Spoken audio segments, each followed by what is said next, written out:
Hi, this is Fran with Stampendous. It's week 134, and we're going to start with some fun little watercolors of our Kitty Mischief set. And we've got them laid out here. And let's see, the little one that I'm starting with, this is 2¼ by 2¾ and we're just going to stamp our biggest kitty here to do a portrait. It's got great big eyes. Okay. And over here, we're going to use a couple other kitties from the set.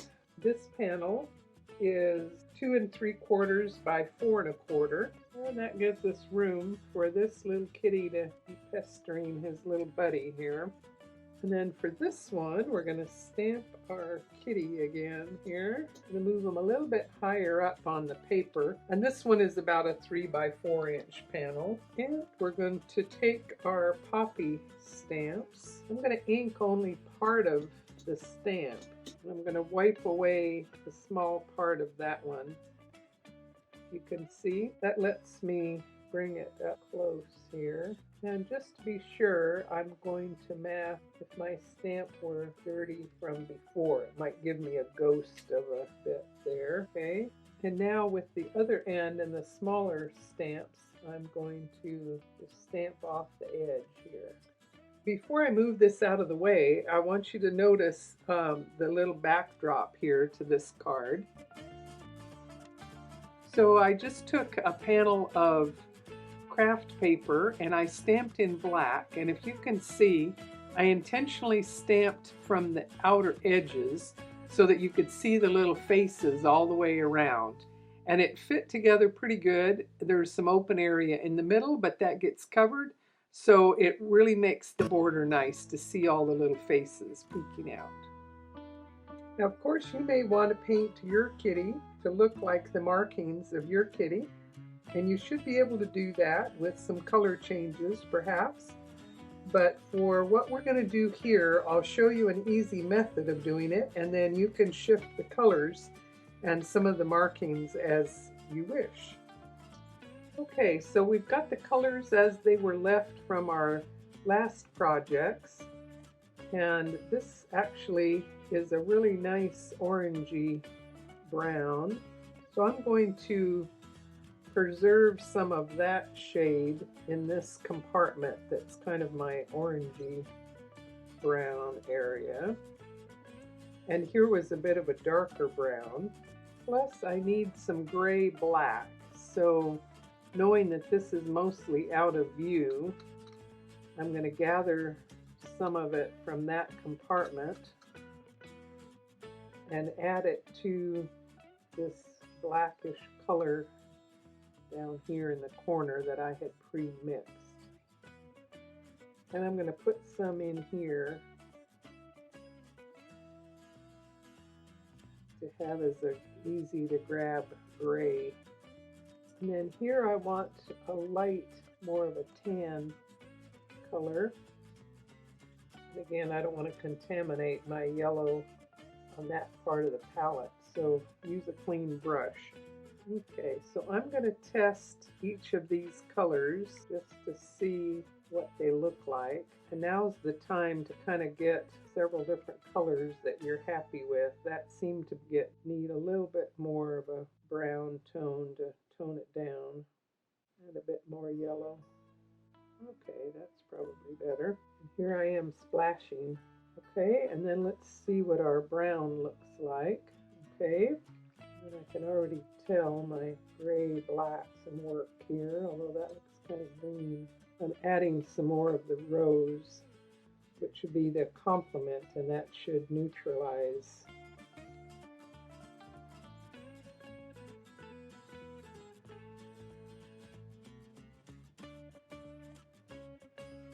Okay, that's a real dark brown black, which is quite nice.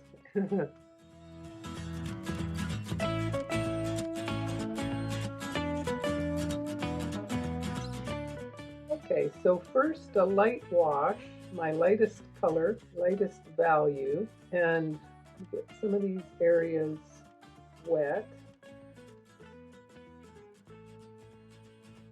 And while it's still wet, I'm going to go to my brown and While it's still wet, I'm just touching my brush to some different areas and allowing the water to make some nice watermarks with it. I'll let that dry a little bit, and we're going to move over here to this one. So here I want my orangey color, and I want enough water on my brush to just get some soft color. Maybe I'll leave the little paws white, I'll leave the little chest area white, and around the face. Okay, so this is just the first wash, and we want to let that dry a bit.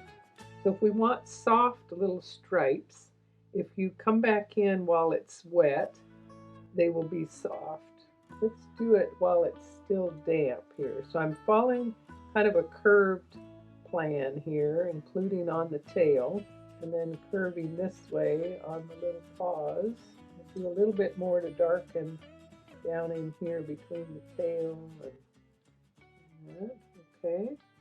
And then this one, we want our grays. Okay, that should give me a nice gray. Need a little bit more water on my brush. And again, we're going to do this soft wash. I think more white on the face just draws your eye into it and lets you see the features more readily. We're not looking for a flat wash anywhere. We want irregular patches of color and let the water kind of do its thing. So while that's drying and I come back over here, those two colors pretty much blended together. So I'm going to lift a little bit of color here coming into the face. I'm going to soften the edge there. And now let's bring in some of the reddish tone. It's still damp.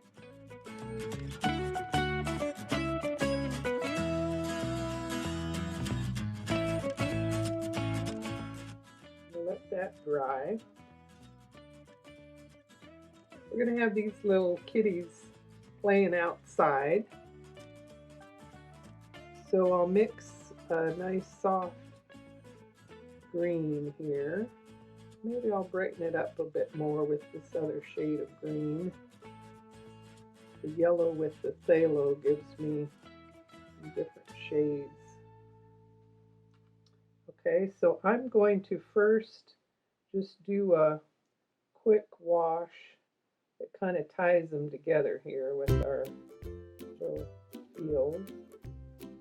And then I'm going to take my brush going vertical to make it look like little grass.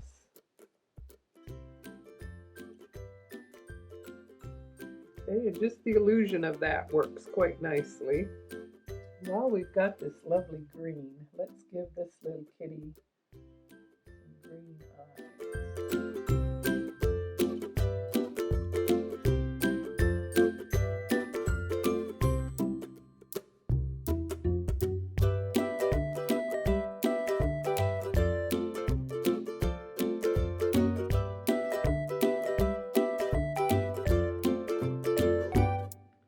This little guy got forgotten.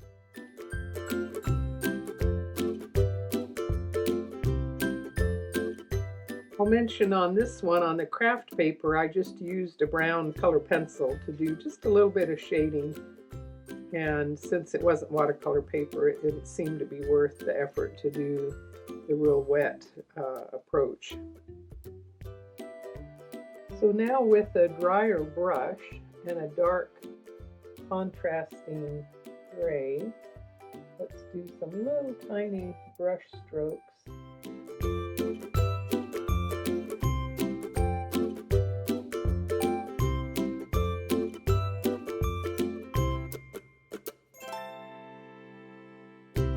We'll do the same on this kitty.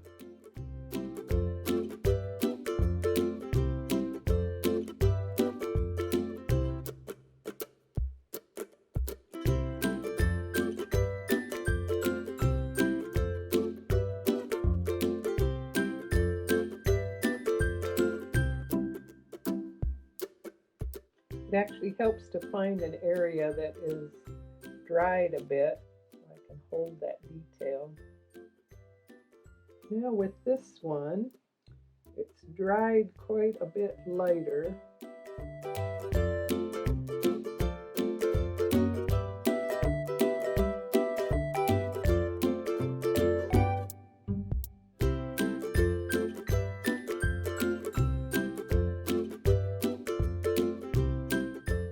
I'll let some of the paints dry out a little bit more, and we'll start this one.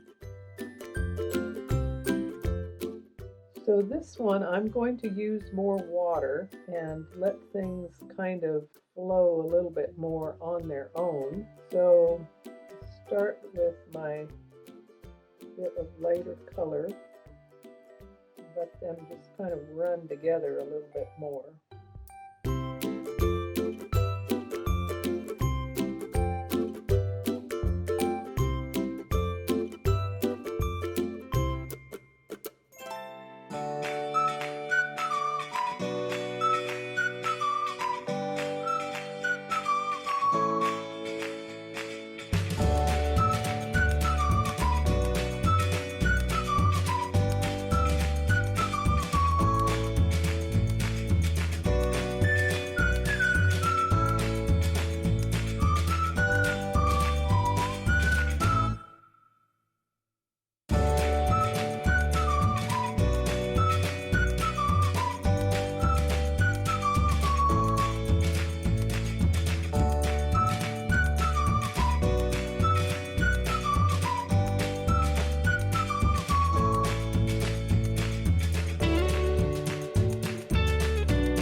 Dry brush, I'm going to add some more of this brown.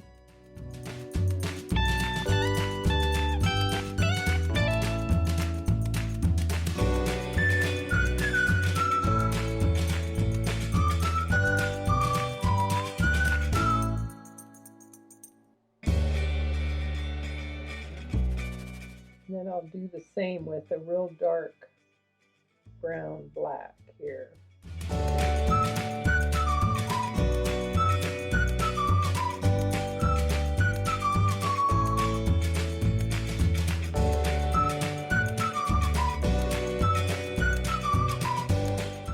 And some little wispy brush strokes off the edges will look like a little fur here, a little fur ball.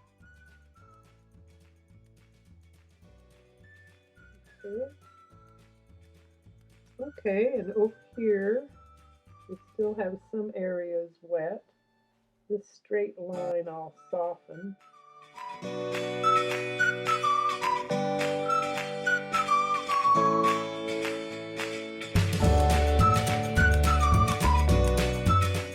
Now I'm going to carefully give them some green eyes.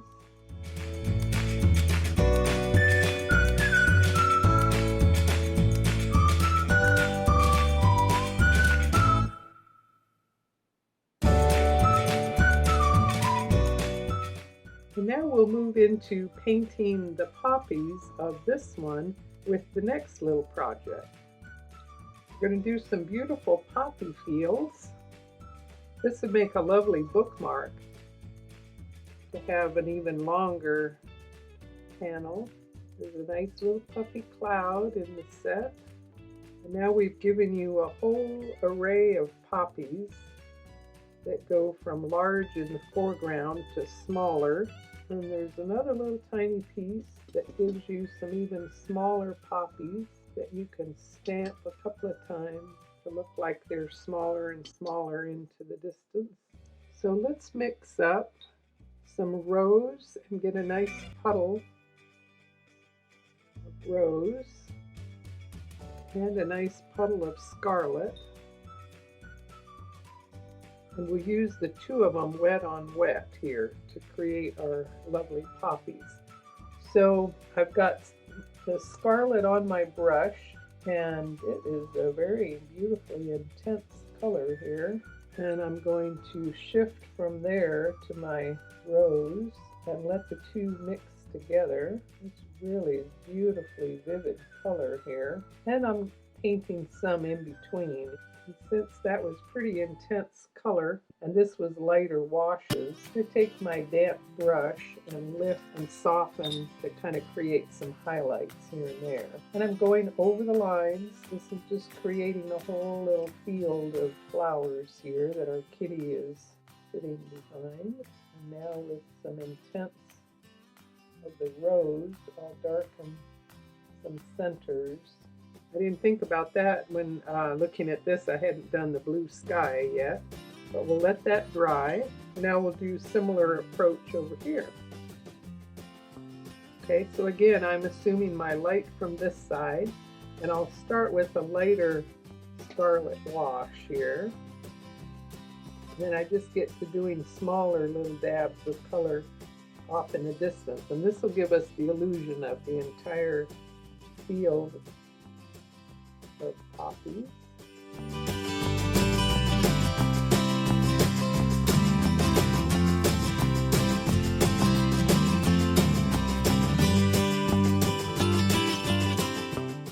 And let's do some blues for the sky. Okay, so a light to medium blue. So with the stamp of the clouds, I'll come in with some little tiny brush strokes around it. We'll let the sky just kind of fade away here. Maybe some little horizontal kind of brush strokes will be good.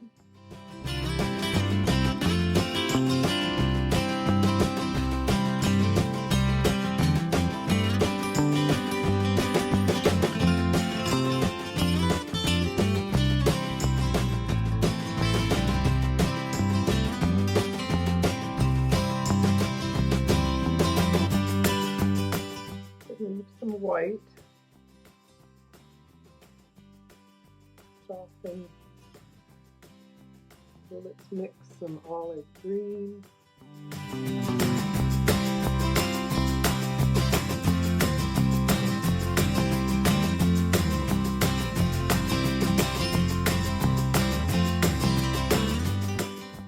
Make our cypress trees a darker green, more of the blue. Use a little bit of a tan, light tan color for our buildings.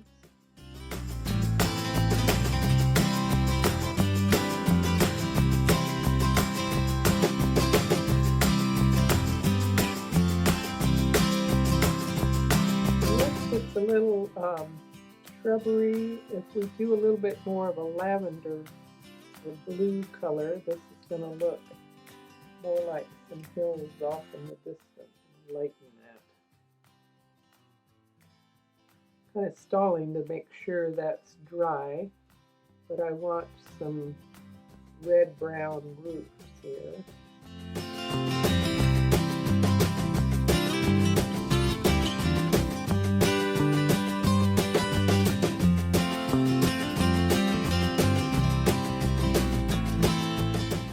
Add a little more green.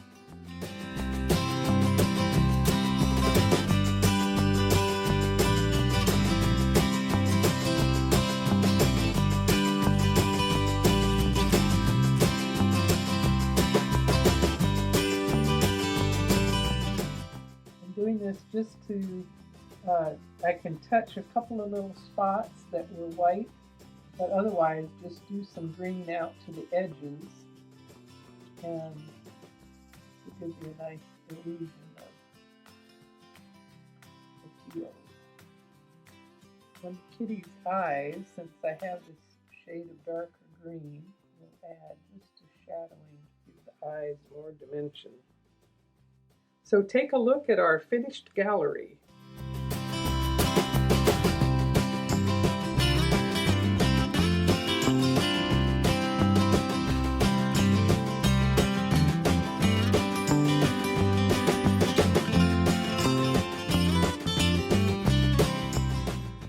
Our Field of Flowers set has some so many interesting little pieces that I thought I would show you two more compositions here where it's more about the sky than the hillsides. And so we'll stamp these real quick and we'll play around with some interesting skylines. Each of these little panels are about 3 by 4. So on this one, I started with the hillsides to the right-hand side, and then we have this stamp of these beautifully tall cypress trees.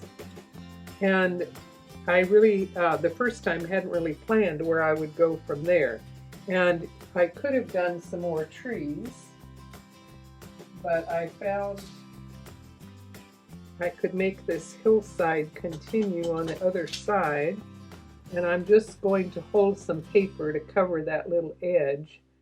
And I wanted to show you that when I design these things, I try to keep in mind the versatility of being able to line them up a lot of different ways without too much masking. That was simply to cut it off at that point. So then on this one, I'll start with my seeing the hills first on the left, and then where I'm filling in with the trees, I'll just stamp it a second time. My neighborhood has beautiful cypress trees that are in rows like this at the edge of properties, and I guess they make a good sound and windbreak too. Okay, so now we've got a low horizon and a lot of sky where we can just play with colors. Now on these where I painted, I don't think I drew in anything, but if it looks like it's a trouble to you, you can take your pen and draw between the trees, just making a tiny little mark there. And same here if you wanted to create almost just a flat line there. This one doesn't really need it, but I can draw a little line in between. So let's start with this one with the light colors. And I want a golden yellow. My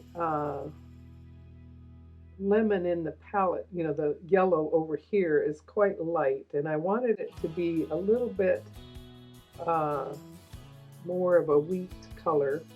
So here I had pre-mixed some other color with the yellow and a little bit more of the gamboge and some of the brown to tone it down.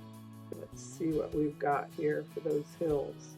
Okay, that's a little bit more brown. Okay, there's a beautiful wheat color. Okay, so I'm going to do that first on these beautiful hills here. On this one I kept my colors light, or pastel almost. So let's get a light olive with lots of yellow. One thing about this vignette approach is just make an interesting line. We don't want it straight across, but just a light color will work nicely. I might as well do some green. And then let's get some different shades of green, implying different things growing in the fields. Different green over here.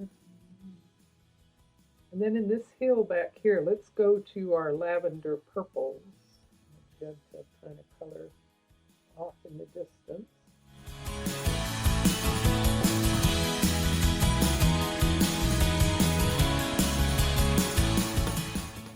Then with the light behind of the sky, I thought the cypress trees would be a bit darker,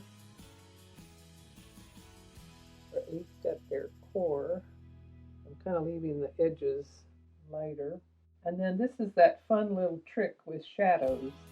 We're going to have the sunrise or sunset, the light coming over that hill. So we'll just go at a diagonal like that with some little shadows from the trees. I would have been better off to paint the sky first. It would have been a lot easier for those greens down there. So I'm going to reverse order and work on this one over here and do the sky first. I wanted to do more of these gray skies. So let's see what our colors are looking like here in this compartment. Okay,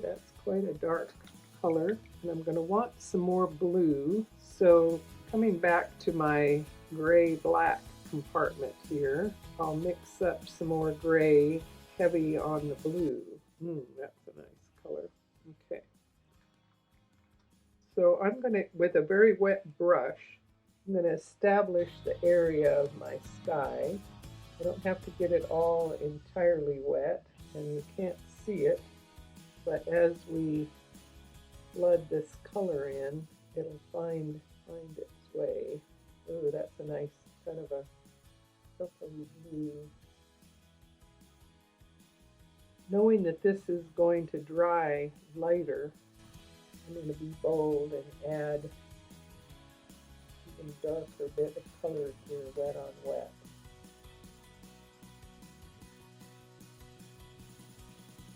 Stormy sky. Let's soften that awkward line there. And I've left some of the white completely dry and some areas where I can come back in with the yellow after it's dry. So now for this sky, I'm going to get sky wet. Nice clean water. Create an area. I'm going to start with my yellows.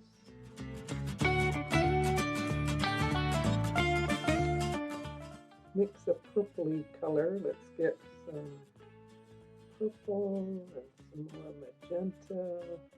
I like how that yellow has just spread in a really nice way. So I'm going to kind of do rose and scarlet together and just create a little bit, well, maybe a lot.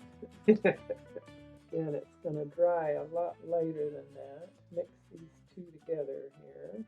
And then I'm going to take my purpley colors up to the top here. And I'm going to work in some blue.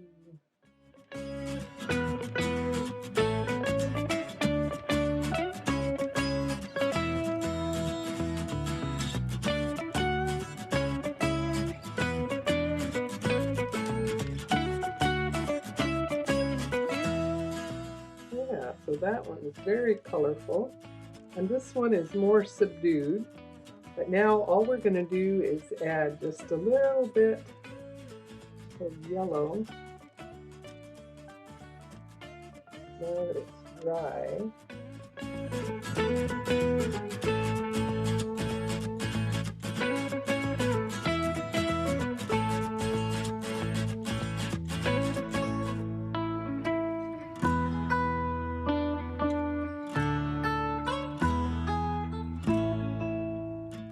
And then we're going to do much deeper colors of green here. So heavy on the blue. This is the marine blue with the yellow in this compartment. So let's see, this is a bit dark. I've got quite a bit of water on my brush.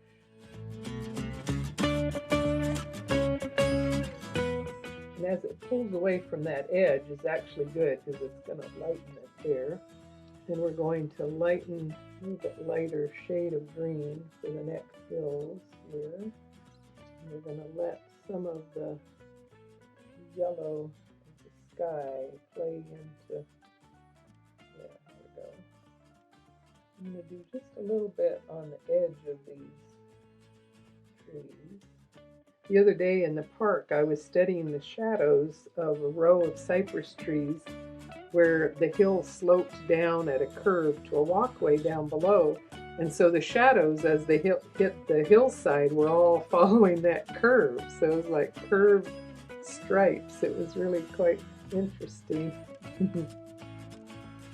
Study our shadows here. Light. So now a soft lavender in the distant hills. I'll make a little bit deeper color down in the valley here. And off to this side.